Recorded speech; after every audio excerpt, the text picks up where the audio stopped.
ये रियल मार्कंडेय पुराण बुक है। पिछले वीडियो पे हमने जहाँ तक पढ़ा था उसके बाद यहाँ से शुरू करते हैं। पिछले वीडियो पे हमने प्रथम खंड पहला भाग कंप्लीट कर दिया था। यहाँ से दूसरा भाग शुरू हो रहा है बुक का। ठीक है, भद्राशोभी वर्ष वर्णन। वीडियो के नीचे चैनल के नेम या पिक्चर पे क्लिक करके प्लेलिस्ट में जाके आप रामायण महाभारत वेद पुराण ये सब शुरुआत से पढ़ सकते हैं चैप्टर वाइज, या फिर चैनल का नाम यूट्यूब पे सर्च करके भी प्लेलिस्ट में जा सकते हैं। तो मार्कंडेय जी ने कहा भारत का यह वास्तविक वर्णन किया गया है। पिछले वीडियो पे भारत का वर्णन करते हैं ऋषि कि भारत क्यों सबसे अलग है। इसी भारतवर्ष में सतयुग, त्रेता युग, द्वापर युग और कलयुग ये चारों युग विद्यमान हैं। इस स्थान में ब्राह्मण, क्षत्रिय, वैश्य, शूद्र के भेद से चार वर्ण हैं। यही सतयुग, त्रेता युग, द्वापर युग और कलयुग के भेद से मनुष्यगण क्रमशः 400, 300, 200 और 100 की आयु पाते हैं। यानी सतयुग में 400, त्रेता युग में 300, द्वापर में 200 और कलयुग में 100 वर्ष की उम्र पाते हैं। पूर्व दिशा देवकूट, इसके बारे में भविष्य पुराण में भी लिखा गया है। आप मेरे भविष्य पुराण के भी वीडियोस प्लेलिस्ट में जाके चेक कर सकते हैं। पूर्व दिशा देवकूट नामक विशाल पर्वत के पूर्व की ओर जो वर्ष अवस्थित है उसे भद्राश्व वर्ष कहते हैं। उसके विषय में कहता हूँ। श्वेत वर्ण, नील सेबाल, कौरच्च, पर्णशालाग्र ये 5 कुलाचल इस वर्ष में स्थित हैं तथा इसी वर्ष में इन सब पर्वतों से उत्पन्न हुए अनेक छोटे पर्वत भी स्थित है। कुमुद, संकाश, शुद्धसानु, सुसंगल आदि अन्य सहस्त्र जनपद विभिन्न प्रकार से इस वर्ष में ही स्थित है। सीता, शंखवती, भद्रा और चक्रावर्त आदि बहुत ही अत्यंत शीतल जल वाली नदियाँ इसमें प्रवाहमान हैं। इस वर्ष में उत्पन्न होने वाले सभी मनुष्य शंख तथा स्वच्छ स्वर्ण के समान प्रभा संपन्न हैं। वे सत्संग सहित पवित्रता पूर्वक निवास करते हुए सहस्र दर्श प्रयत्न जीवित रहते हैं। उनमें कोई श्रेष्ठ अथवा अधम नहीं है। वहाँ के मनुष्य सभी प्रकार के गुणवान होते हैं।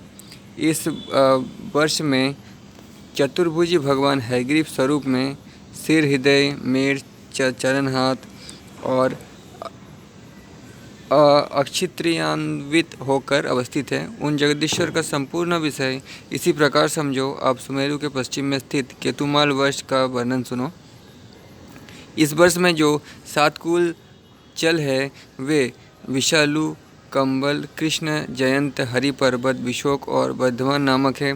इनके अतिरिक्त और भी हजारों विशाल पर्वत है जिनमें अनेक प्राणी निवास करते हैं। उनमें शाक, पौध, करम्बक और अचुलाख्यादि अनेक प्रकार के लोगों का निवास है। जिन महानना नदियों के जल का ये लोग पान करते हैं वे बक्षुश्याम, कंबला, अमोघा, कामिनी, सुमेधा नाम की महानदी है। इनके प्रति रिक्त अन्य सहस्र नदियाँ वहाँ प्रभावित है। मनुष्य की आयु वहाँ भी पूर्वोक्त ही है। उस देश में भगवान श्रीहरि का निवास बराह रूप में है। पिछले वीडियो पे हमने पढ़ा था कि कूर्म रूप में कहाँ है, अब वराह रूप में। उनके चरण, हृदय, मुख, पृष्ठ, देश और पार्श्व में मुख, नासिका, कंठ, दांत और पूंछ सहित 3 नक्षत्रों से पूर्ण होकर संपूर्ण देश अवस्थित है। वहाँ भी नक्षत्र शुभ शुभ को सूचित करते रहते हैं। हे मुने, इस प्रकार केतु मास वर्ष का वर्णन भी कर दिया गया। अब उत्तर कुरु देश का वर्णन करता हूँ, उसे सुनो। इस देश में सब ऋतुओं के फल, पुष्प आदि से युक्त सर्व कामना एवं सर्व फल देने वाले वृक्ष वस्त्र उत्पन्न करते हैं तथा उनके सब फलों से आवरण उत्पन्न होते हैं। वहाँ की भूमि मणियुक्त, सुंदर, सुगंधित वायु से संपन्न तथा सुख के देने वाली है। स्वर्गलोक से भ्रष्ट हुए व्यक्ति भी वहाँ मनुष्य रूप में जन्म लेते हैं। उनमें चक्रवात के समान पारस्परिक प्रेम रहता है तथा समकाल में बालकों को उत्पन्न करते हैं। वो 14.5 वर्ष तक जीवित रहते हैं। इस वर्ष में चंद्रकांत और सूर्यकांत नामक 2 कुलाचल स्थित है। उस पर्वत में भद्रशोमा नाम की स्वच्छ जल वाली महानदी प्रभावित है। इसके अतिरिक्त अन्य सहस्त्र छोटी छोटी नदियाँ वहाँ हैं। अन्य नदियों के कोई दुग्ध वाहिनी और कोई घृत वाहिनी है तथा कोई दही के ताल से युक्त है। 7 कुलाचलों के अतिरिक्त अन्य शुद्ध पर्वत बहुत से हैं। उत्तर पूर्व में स्थित 7 सहस्त्र वनों के मध्य स्थित सभी वृक्षों में विभिन्न प्रकार के सुस्वादु फल लगते हैं। इसी स्थान में पूर्व की ओर मस्तक करके मत्स्य स्वरूप से श्री नारायण भगवान का त्रास है। इस उत्तर पूर्व में नक्षत्र 9 भागों में बंटकर 3-3 के क्रम से रहते हैं। इसी प्रकार सब देश 9 भागों में विभाजित है। इस वर्ष में चंद्रद्वीप और भद्रद्वीप नामक 2 पवित्र द्वीप हैं जो समुद्र के मध्य में स्थित हैं।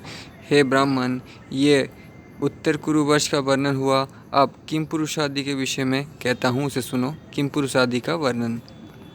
Next chapter. मार्कंडेय जी ने कहा, हे दुष्श्रेष्ठ, अब किम पुरुष नामक वर्ष का वृत्तांत कहता हूँ, सुनो। वहाँ देहधारी मनुष्य की 10,000 वर्ष की है उम्र। वहाँ के सभी स्त्री पुरुष निरोग और शोक रहित होते हैं। वहाँ नंदन वन के समान एक महान स्पलक्षखंड स्थित है। उन वृक्षों के रस का पान करके ही मनुष्य स्थिर यौवन वाले एवं नारियां पद्मवस्था होती हैं। इस वर्ष के पृष्ठभाग में हरि वर्ष मनुष्य रूप में उत्पन्न होते हैं। वहाँ श्रेष्ठ इक का रस पान करते हैं। वृद्धावस्था उनको पीड़ित नहीं करती, इसलिए जीर्णता कोई भी प्राप्त नहीं होता। वे जब तक जीवित रहते हैं तब तक यौवनावस्था स्थित रहती है तथा वे सदा निरोग रहते हैं। मेरु वर्ष नामक मध्यम वर्ष को इलावृत्त भी कहते हैं। वहाँ का सूर्य ताप रहित है और मनुष्य वहाँ भी वृद्धावस्था से जीर्ण नहीं होते, यानी वृद्धावस्था नहीं होती उनमें। चंद्रमा, सूर्य ग्रह और सब नक्षत्रों की किरणों वहाँ उज्ज्वलता को प्राप्त नहीं हो पाती, क्योंकि वहाँ सुमेरु का तीव्र प्रकाश रहता है। जो मनुष्य उस मेरु पर्वत में उत्पन्न होता है वो सभी कमल के समान प्रभायुक्त, पद्म मगंध और पद्मपत्र के समान विस्तीर्ण नेत्र वाले तथा जामुन के फलों का रस पान करने वाले होते हैं। वे मनुष्य 13 सहस्त्र वर्ष की आयु वाले होते हैं। उस इलावृत्त के बीच में जो मेरु पर्वत स्थित है उसका आकार सकोरे के समान है। उस वर्ष में वो महापर्वत मेरु ही प्रसिद्ध है। अब तुम्हें रंबेग वर्ष के विषय में सुनाता हूँ, उसे सुनो। उस रंबेग वर्ष में एक अत्यंत ऊंचा नेग्रोध नामक वृक्ष है। उनके समस्त पत्र हरे रंग के हैं। उस वृक्ष के रसपान द्वारा ही वहाँ के मनुष्य जीवन धारण करते हैं। उसके फलों के रस का पान करने वालों की आयु 10 सहस्त्र वर्ष की होती है। वो रति क्रिया में चतुर, सुंदर और दुर्गंध और जरावस्था से रहित होते हैं। उसके उत्तर में हिरण्यमय वर्ष स्थित है। इसमें अनेक कमल पुष्पों से सुशोभित हिरण्यमय नदी हिरण्य युक्त जल से परिपूर्ण प्रवाहित है। वहाँ उत्पन्न होने वाले मनुष्य अत्यंत बलि, तेजस्वी, सत्व संपन्न, प्रिय दर्शन, विशाल कार्य तथा धनवान होते हैं। अब सरुचिस मनवंतराम्ब। Next chapter. कुस्तुकी बोले हैं, महामुनि, आपने मेरे समस्त प्रश्न का फल भले प्रकार समाधान किया। पृथ्वी और समुद्रादि की स्थिति, विस्तार एवं ग्रह का परिमाण, नक्षत्रादि की स्थिति और परिमाण, भूरादि, सप्तलोक, सप्त पाताल तथा स्वयंभू नामक प्रख्यात मनवंतर आदि का भी वृत्तांत कहा है। अब उक्त मनवंतर के पश्चात अन्य सब मनवंतर, उनके अधिपति, बस के वंशीय राजागण, देवता और ऋषियों की कथा सुनने की मुझे इच्छा है। मार्कंडेय जी ने कहा, जिस स्वयंभू मनु का विषय तुम्हारे प्रति कहा है, अब उसके पश्चात सर्वोचित मनवंतर का वृत्तांत सुनो। दोनों अश्विनी कुमारों से भी अधिक रूपवान, शांत स्वभाव वाला, चरित्रवान, वेद वेदांग का ज्ञाता एवं ब्राह्मण वरुणा आदि नदी के तट पर स्थित अरुणास्पद नामक नगर में रहता था। तो अश्विनी कुमार देवताओं में सबसे ज़्यादा सुंदर हैं और अश्विनी कुमारों के पुत्र नकुल सहदेव थे, इसलिए वो सबसे ज़्यादा हैंडसम और रूपवान थे, सुंदर थे। वो अतिथि के आगमन पर अत्यंत प्रसन्न होता था तथा रात्रि के समय आने वाले व्यक्तियों के लिए आश्रय स्वरूप था। उसके मन में एक इच्छा बलवती थी कि मैं अत्यंत सुरभ्य वनों और उपवनों में संपन्न और अनेक नगरों से सुशोभित संपूर्ण पृथ्वी को देखूं। एक दिन उसके घर में सब औषधि के प्रभाव के ज्ञात तथा मंत्र विद्या के विद्वान एक अतिथि का आगमन हुआ, यानी आए। अतिथि ब्राह्मण द्वारा श्रद्धायुक्त मन से प्रश्न करने पर उसके अतिथि ने उसे अनेक देश, रमणीक नगर, वन, नदी, पर्वत और सभी पवित्र स्थानों का वर्णन सुनाया।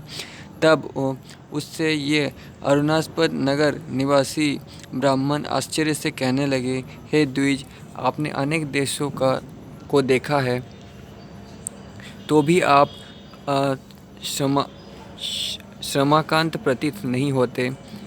आप ना तो वृद्ध और अधिक तरुण ही हैं, आपकी आयु भी अधिक प्रतीत नहीं होती, तो आपने इस अल्प अवस्था में ही सब पृथ्वी का भ्रमण कैसे कर लिया? ब्राह्मण ने कहा, है ब्राह्मण, मंत्रों और औषधियों के प्रभाव से मुझे अप्रतिहित गति की प्राप्ति हुई और इस कारण मैं आधे दिन में सहस्त्र योजन चल सकता हूँ। मार्कंडेय जी ने कहा, तब उस ब्राह्मण विद्वान अतिथि के वचन में श्रद्धायुक्त यानी औषधि के प्रभाव से मतलब खान पान खाने से उनको इतना बल मिला है। जो जगह के बारे में बात हो रही है वहाँ की ही। तो ब्राह्मण विद्वान अतिथि के वचन से श्रद्धा युक्त मन होकर उससे सादर निवेदन किया, है भगवान, आप मुझे भी औषधि प्रदान करने की कृपा कीजिए, क्योंकि इस पृथ्वी को देखने के लिए मैं अत्यंत उत्कंठित हूँ। ये सुनकर उस उदार चित्त अतिथि ने उस ब्राह्मण के पाँव में औषधि का लेप कर लिया और अभिमंत्रण पूर्वक उसे दिशा दी का ज्ञान दिया। तब जब अतिथि ने ब्राह्मण के पाँव में लेप लगा दिया, तब वो सोचने लगा कि अब मैं दिन के पूर्वाह्न में 1000 योजन चल सकता हूँ तथा अपराह्न में यानी शाम के समय में वहाँ से लौट आऊँगा।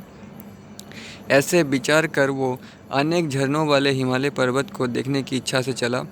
ये सहज में ही हिमालय के पुष्ट देश पर पहुंचकर उस हिम भूमि में भ्रमण करने लगा। वहाँ घूमते घूमते उसके पाँव में अत्यंत शीतलता लगने से औषधि युक्त लेप धुल गया और उस ब्राह्मण की जड़ गति हो गई। फिर वो इधर उधर घूमता हुआ वहाँ के मनोहर स्थानों का भाग देखने लगा।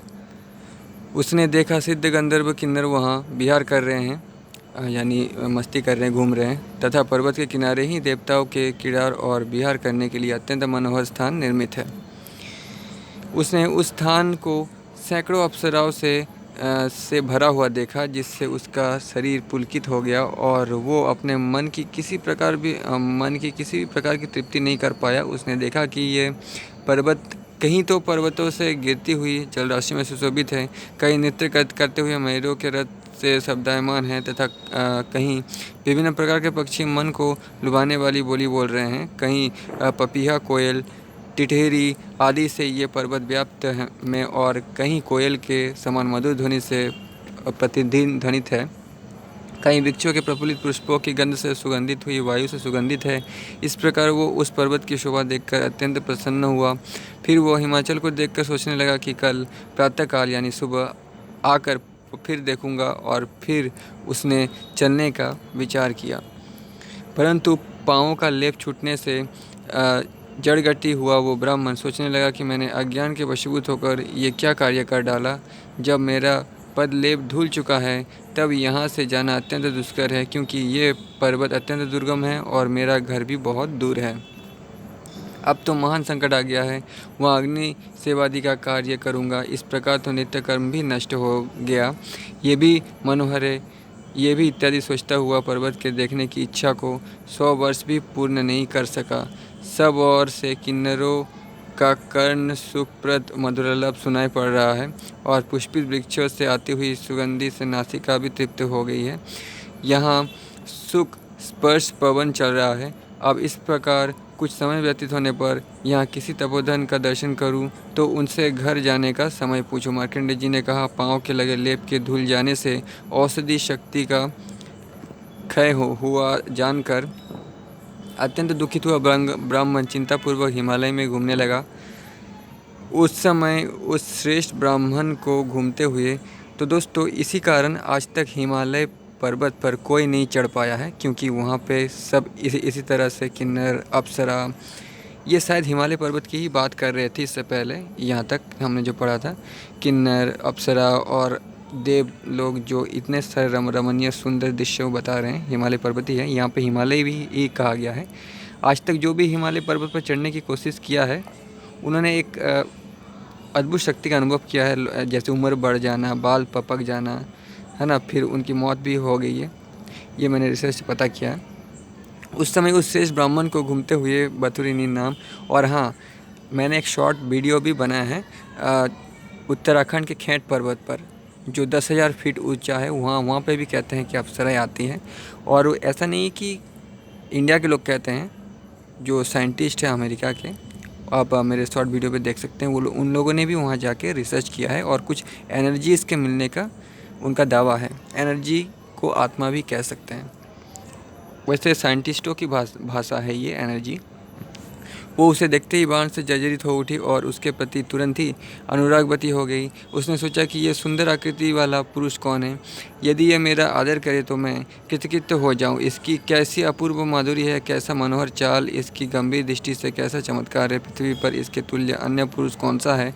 देवता दैत्य सिद्ध गंधर्व पन्नग, इन सब को मैंने देखा है, परंतु उनमें इसके समान रूपवान कोई भी नहीं दिखाई दिया। मैं इसके प्रति जैसी प्रीतिवती हुई हूँ, जैसी प्रीति ये भी मेरे पति करे, तो मेरे पूर्व जन्म के कर्म का ही फल उदय हुआ समझो। यदि ये मुझ पर अपनी स्निग्ध दृष्टि डाले, योग तीनों लोक में मेरे समान और कौन सी नारी होगी।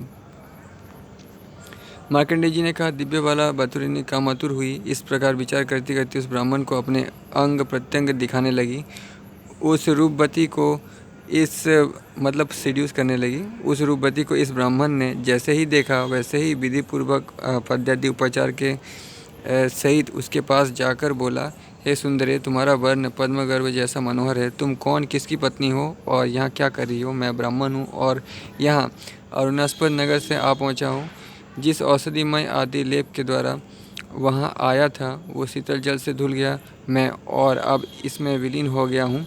बरुथिनी ने कहा, हे महाभाग, मेरा नाम बथुरिनी है, मैं अप्सरा हूँ। इस सुरभ्य पर्वत पर सदा भ्रमण करती रहती हूँ। हे ब्राह्मण, तुम्हें देखकर मैं काम के वश में हुई हूँ। मैं आपके अधीन हूँ। मुझे आज्ञा कीजिए कि आपका क्या प्रिय करूँ। ब्राह्मण बोले, शुचि स्मिते, मैं जिस प्रकार घर लौट सकूँ वो उपाय करो। परदेश में रहने से यहाँ मेरे नित्य नैमित्तिक कर्म नष्ट हो रहे हैं। ब्राह्मण के लिए इन कर्मों का नष्ट होना अत्यंत अनिष्टकारक है। इसलिए हे भद्रे, मुझे हिमालय से निकालो। ब्राह्मण का परदेश निवास अनुचित ही है। मैं देशों को देखने की इच्छा से ही यहाँ आया था। मैंने कभी कोई अपराध नहीं किया है। घर में रहते हुए नित्य नैमित्तिक कर्म सहज ही पूर्ण हो जाते हैं और परदेश में पहुँचने पर उन कर्मों का क्षय होता है। हे यशस्विनी, अधिक क्या कहूँ, सूर्यास्त से पूर्व ही अपने घर पहुँच सकूँ, वैसा करो। बथुरिनी ने कहा, है महाभाग, आप जिस दिन मुझे त्याग कर अपने घर को लौटें, मेरे लिए वो दिन ही ना आए। इस स्थान की अपेक्षा तो स्वर्ग भी रमणीक नहीं है, इसलिए मैं स्वर्ग का त्याग करके इस स्थान में रहूँगी। आप इस सुरभ्य हिमालय से मेरे साथ विहार करेंगे, तब आपको बांधवों की याद नहीं आएगी। यहाँ मैं माया, वस्त्र, अहंकार, क्षय, भोज्य, अनुलेपन ने आदि तुम्हारे समक्ष उपस्थित रहूँगी, क्योंकि मैं काम से पराजित होकर ही तुम्हारे अधीन हो गई हूँ।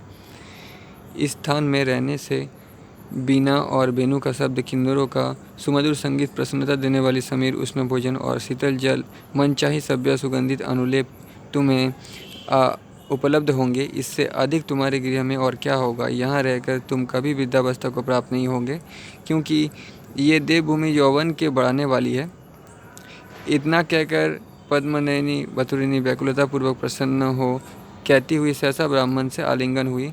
तब ब्राह्मण बोला, अरे दुष्टे, ये स्पर्श ना कर, तू अपने योग्य के ही निकट जा। तू मेरी प्रार्थना के कारण ऐसे विपरीत विचार एवं चेष्टा कर रही है। प्रातः सायं होम करने से सभी शाश्वत लोगों की प्राप्ति होती है। ये तीनों लोग होम के प्रभाव से ही प्रतिष्ठित है, इसलिए उसके निर्वाहार्थ में अपने घर जिस प्रकार पहुंच सकूंगा, वही मुझे शीघ्र बता। बथुरिनी ने कहा, है ब्राह्मण, तुम मुझे देखकर प्रसन्न क्यों नहीं होते। क्या ये हिमालय मनोहर नहीं है। गंधर्व, किन्नर आदि के अतिरिक्त तुम्हें और किसकी इच्छा है। तुम अपने घर अवश्य ही जा सकोगे, परंतु इस समय तो मेरे साथ इस दुर्लभ सुख का भोग करो। ब्राह्मण बोला, ग्रहपत्य अवहानीय और दक्षिणाग्नि, ये तीनों अग्नियाँ ही मेरी इच्छित है। अग्निगिर ही मेरे लिए सूर्य व्याक है तथा विष्टरिणी वेदी ही मेरी प्रिया है। भतृनि ने कहा, 8 प्रकार के जो अवगुण कहे गए हैं उनमें दया ही प्रमुख गुण है। फिर भी तुम मेरे प्रति प्रीति रूप दया क्यों नहीं करते? तुम्हारे प्रति मैं जैसी प्रतिमति हुई है उस कारण तुम्हारे बिना जीवित नहीं रह सकती। मैं असत्य नहीं कहती, तुम मुझ पर प्रसन्न हो। ब्राह्मण बोला, यदि तू मुझ पर सत्य ही अनुराग में ही हुई है तो मुझसे तूने सत्य बात कही है, तो मैं जिस प्रकार घर पहुंच सकूं वही मुझे बता। बाथुरिनी ने कहा, तुम अवश्य ही यहाँ से अपने घर जा सकोगे, परंतु अभी कुछ समय के लिए मेरे साथ दुर्लभ सुख का भोग करो। ब्राह्मण बोला, हे बाथुरिनी, ब्राह्मण को सुख भोग की आज्ञा शास्त्र नहीं देता, क्योंकि स्त्री की चेष्टा से ब्राह्मण इहलोक में क्लेश और परलोक में भी विपरीत फल पाता है। बाथुरिनी ने कहा, मैं मृतक के समान हो रही हूँ। मेरी प्राण रक्षा के करने के कारण परलोक में तुम्हें उसी के समान पुण्य फल मिलेगा और अपर जन्म में तुम्हें उसी के अनेक भोगों की प्राप्ति होगी। परलोक में सुख और जन्मांतर में सुख भोग, ये तीनों ही फल लाभदायक हैं।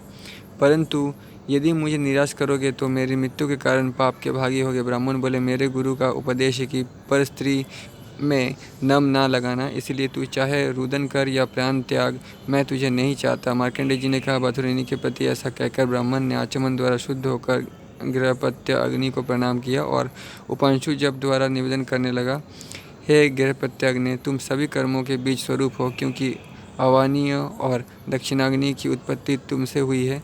तुम प्रसन्न होते सभी देवता वर्षा द्वारा शस्य प्रदान करते हैं और उस शस्य से ही जगत की स्थिति है। वो अन्य प्रकार से स्थित नहीं रह सकता। जिस सत्य के द्वारा यह विश्व तुमसे प्रतिष्ठित है, मैं भी उसी सत्य से सुप्रसिद्ध से पूर्व ही अपने घर को देखूंगा। जिस सत्य के द्वारा सब वैदिक कर्म यथोचित समय में संपन्न हो जाते हैं, उसी सत्य के मैं भी घर में निवास करके सूर्य के दर्शन करूं। जिस सत्य से मेरी मति परद्रव्य या परनारी में नहीं लगी है, उसी सत्य से मेरी मति इस विषय में भी सिद्ध को प्राप्त हो। नेक्स्ट चैप्टर, कली बाथुरिनी समागम। मार्कंडेय जी ने कहा, इस प्रकार निवेदन करते हुए ब्राह्मण पुत्र में गृहपत्याग्नि अधिष्ठित हुई। उनकी प्रभा के मध्य में स्थित होकर वो ब्राह्मण साक्षात अग्नि के समान तेजस्वी होकर उस स्थान को प्रकाशित करने लगा। हे ब्राह्मण, बाथुरिनी ने जब उस ब्राह्मण का ऐसा स्वरूप देखा तब वो अत्यंत अनुराग से और भी मोह युक्त हुई। जब उस ब्राह्मण ने अग्नि से अधिष्ठान किया तब वो पहले के समान शक्ति युक्त होकर गमन में प्रवृत्त हुआ। उस समय बाथुरिनी खड़ी देख रही थी कि तभी वो ब्राह्मण दुर्गति से चल दिया। जब वो अदृश्य हो गया तब बाथुरिनी शीघ्र सांस लेती हुई कांपने लगी।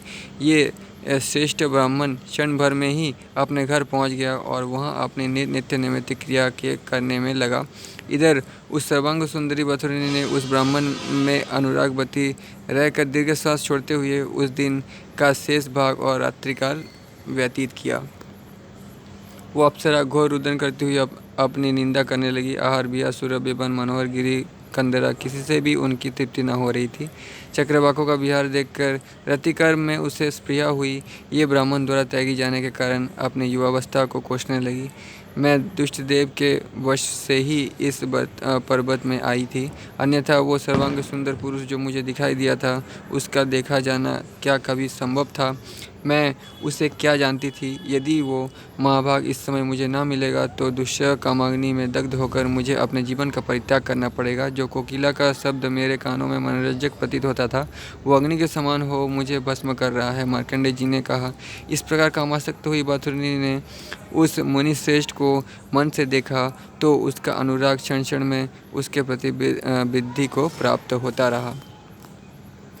इस अप्सरा के प्रति पहले एक कक्ति नामक गंधर्व आसक्त था, परंतु उसने इनका निरादर किया था। उसने इस अप्सरा को ऐसी दशा में देखा तो सोचने लगा कि ये गजगामिनी इस पर्वत में दीर्घ श्वास छोड़ती हुई प्रतिक्षण मलिन होती जा रही है। गजगामिनी एक संस्कृत वर्ड है, इसका शब्द इंग्लिश में आजकल सेक्सी बोला जाता है। क्या वो बाथुरिनी ही है? वो किसी मुनि के शाप से ग्रस्त हुई अथवा किसी ने इसका निरादर किया है, क्योंकि इसके मुख पर अश्रु बिंदु दिखाई दे रहे हैं। फिर इस गंधर्व ने कौतूहलपूर्वक बहुत समय तक ध्यान किया और उसके द्वारा सब वृत्तांत हमें ज्ञात हो गया है। वृत्तांत ज्ञात होने पर इसने सोचा कि मेरे कृत्य पुण्य के फलस्वरूप मेरी ये इच्छा पूर्ण हुई है। जिसने मेरी अनुरागमयी विनय को ठुकरा दिया था, वो यही बथुरिणी अब मुझे सहज से प्राप्त हो जाएगी। अब यह जिस मनुष्य के प्रति प्रीतिमती हुई है, मैं उसी मुनि का रूप धारण करूं तो वो यह मुझसे भी प्रीति करेगी, इसलिए अब देर क्यों करे। तो जो ब्राह्मण उसे ठुकरा दिया था, वो गंधर्व उसी का रूप लेकर सोच रहा है उसके पास जाएगी। मार्कंडेय जी ने कहा, इसके पश्चात उसने आत्म प्रभाव से उस ब्राह्मण का रूप धारण किया और वहाँ बथुरिणी बैठी थी, वहाँ जाकर पूछने लगा। बथुरिणी ने जैसे ही उस मुनि वेशधारी कली को देखा, तभी आह्लादयुक्त नेत्र से उसे देखा और निकट पहुंचकर उसने बारंबार प्रसन्न हो कहने लगी और बोली कि यदि तुम मेरा त्याग करोगे तो मैं अपना जीवन समाप्त कर लूँगी, जिससे अधर्म होगा और तुम्हारी संपूर्ण क्रिया का लोप हो जाएगा। यदि इस हिमालय की सुरभ्य कंदरा में मेरे साथ विहार करोगे, यानी संभोग करोगे, तो उससे मेरी रक्षा होगी और उसका कर्म धर्म फल तुम्हें प्राप्त होगा। हे महामते, मेरी आयु अभी तक शेष नहीं हुई है, इसलिए तुम आनंद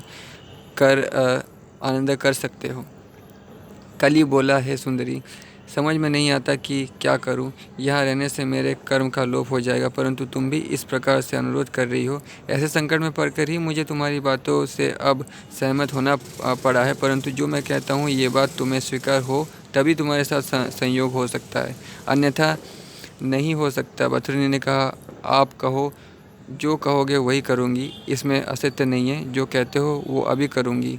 कली बोला, तुम बिहार समय में मुख ना देखना मेरा। बथुरिणी ने कहा, मैं सब प्रकार से तुम्हारे अधीन हूँ। नेक्स्ट चैप्टर, सुरुचि का जन्म और विवाह।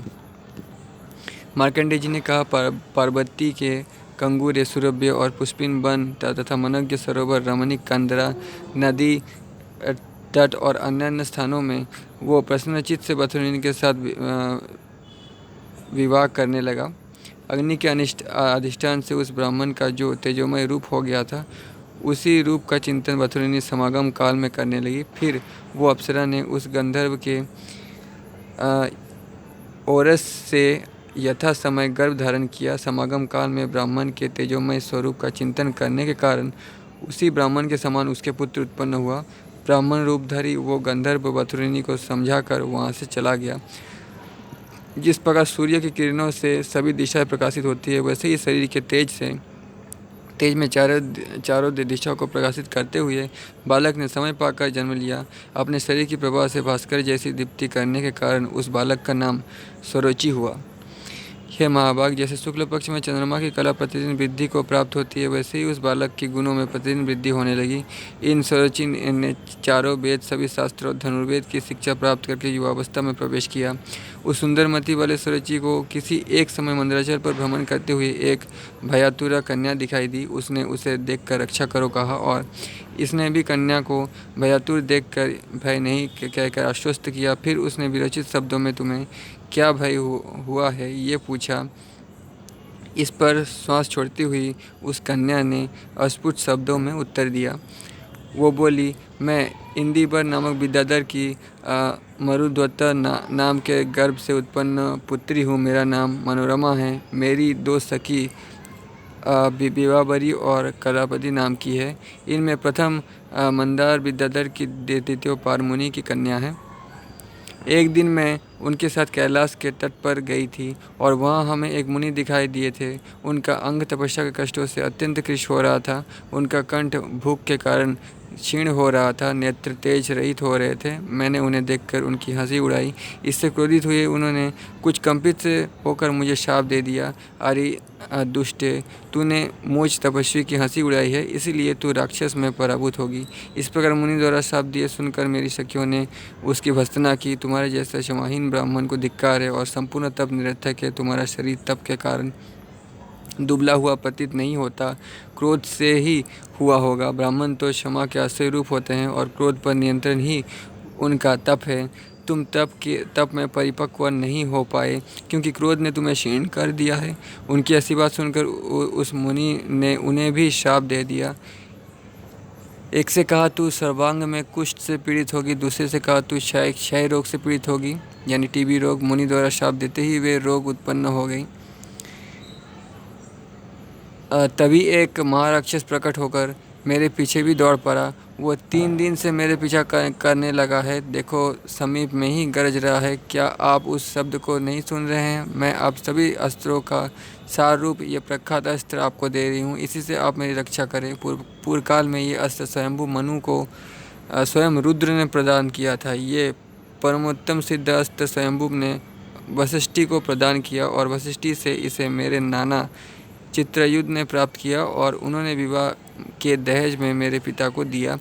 सब अस्त्रों के सारभूत इस अस्त्र की शिक्षा बाल्यावस्था में अपने पिता से प्राप्त की थी। ये अस्त्र सभी अस्त्रों का हृदय एवं शत्रुनाशक में उसे शीघ्र ग्रहण करिए। इसके द्वारा सभी अस्त्रों से होने वाले कार्य सिद्ध हो जाते हैं। इसके ग्रहण पूर्वक इस राक्षस का वध करिए। मार्कंडेय जी ने कहा, जब सुरुचि ने अस्त्र ग्रहण करना स्वीकार किया तब उस मनोरमा ने वो अस्त्र उनको आचमन करके रहस्य तथा निवर्तन मंत्र के सहित प्रदान किया। उस सुरुचि से उस भयंकर आकार वाले राक्षस की गर्जना पूर्वक आता हुआ देखा। उसने आते ही कहा, मेरे आक्रमण में कोई रक्षा को प्राप्त नहीं हो सकता। आप देर मत करो, मैं तुम्हारा शीघ्र ही भोजन करना चाहता हूँ। उसे वहाँ देखकर सुरुचि ने विचार किया कि यदि ये राक्षस कन्या को पकड़ लेगा तो ही उस मुनि का शाप सत्य हो सकता है। सुरुचि के ऐसा विचार करते ही राक्षस ने तुरंत उस विद्याधरी को पकड़ लिया। इस पर वो त्राही त्राही करती हुई रोने लगी। तब सुरुचि ने क्रोध में भरकर उस प्रचंडास्त्र को धनुष पर चढ़ाया और उस राक्षस की ओर देखा। उन्हें इस प्रकार उद्यत देखकर राक्षस भय बेहाल हो गया और कन्या को छोड़कर सुरुचि से बोला, आप अस्त्र का परित्याग करिए, मुझ पर प्रसन्न होकर मेरा वृत्तांत सुनिए, उसे मैं आपसे कहता हूँ। तब तेजस्विन अत्यंत तेज संपन्न ब्रह्ममित्र मुनि ने मुझे एक बार घोर शाप दिया था। आपने मुझे शाप से मुक्त कर दिया है। हे महाभाग, मेरा ऐसा उपकार करने वाला कोई उपकारी आपके समान नहीं है, क्योंकि आपने मुझे घोर क्लेशप्रद ब्रह्म शाप से मुक्त किया है।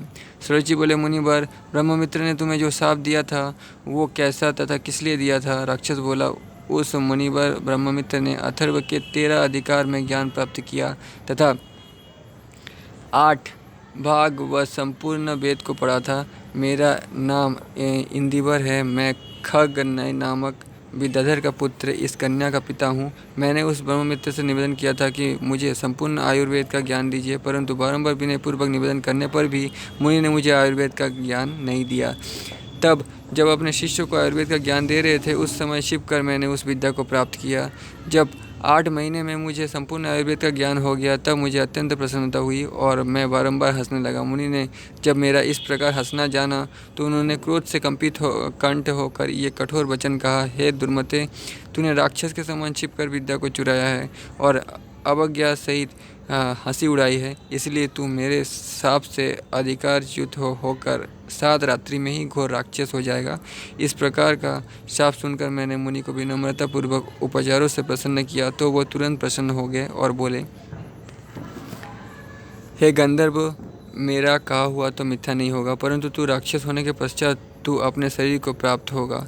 जब तू राक्षस होकर पुरानी बात भूलता हुआ क्रोधवश अपनी ही पुत्री का भक्षण करने को तत्पर होगा, तभी अस्त्रानल से संपन्न होकर पुनः स्मृति लाभ करेगा और अपने उसी शरीर गंधर्व लोक और अधिकार को पूर्ववत प्राप्त करेगा। हे महाभाग, आपने मुझे इस घोर राक्षसत्व से मुक्त किया है, इसलिए मुझसे वर मांगो। हे महामते, इस कन्या को मैं आपको प्रदान करता हूँ, इसे पत्नी रूप में स्वीकार करो तथा मुनि से मुझे जिस अष्टांग आयुर्वेद की प्राप्ति हुई है उसे भी ग्रहण करो। मार्कंडेय जी ने कहा, दिव्य वसन, दिव्य भूषण एवं माला तथा पूर्ववत दिव्य देह को धारण किए हुए इस गंधर्व ने ऐसा कहकर सुरुचि को संपूर्ण आयुर्वेद विद्या प्रदान की तथा उसने जब कन्या दान का उद्यम किया तभी उस कन्या ने अपने स्वरूप को प्राप्त हुए पिता से कहा,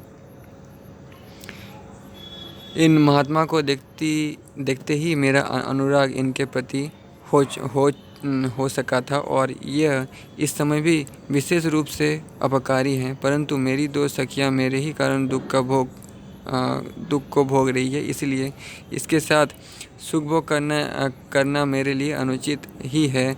जब पुरुष भी ऐसा कठोर व्यवहार नहीं कर सकते, तब मेरे जैसा सरल नारी ही वैसा कैसे कर सकती है। जिस अवस्था में पढ़कर ये दोनों कन्याएं दुख भोग रही हैं, उस प्रकार में दुख से संतप्त होकर उन्हीं के समान दुख भोगूंगी। सुरुचि बोले, हे सुमध्य में, शोक को छोड़ो, मैं आयुर्वेद के प्रभाव से तुम्हारी शक्तियों को मुक्त करूंगा। मार्कंडेय जी ने कहा। इसके पश्चात सुरुचि ने मंदराचल में पिता पर प्रदत्त उस सुशोभित नयन वाली कन्या के साथ विवाह किया।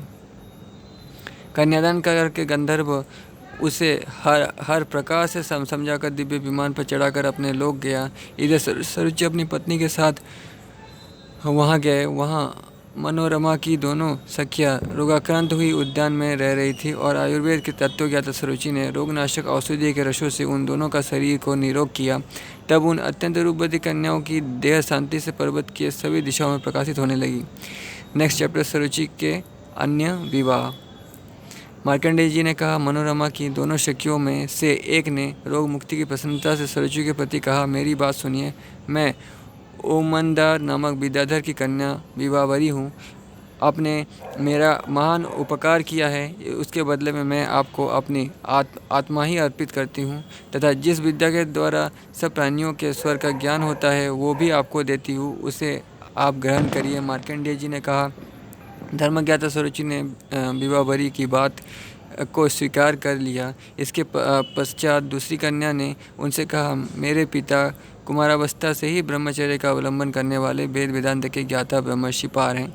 एक समय जब बसंत ऋतु प्राप्त हुई, तब कामीजनों के मन को हरण करने वाले पुष्कोलित के मधुर स्वर से तपोवन गूंज रहा था। तभी एक पुंजिका स्थला नामक अप्सरा ने उनके निकट आगमन किया। इससे यह मुनिवर काम के वश में हो गए। तब उस अप्सरा के गर्भ से ही मैं इस महापर्वत में उत्पन्न हुई।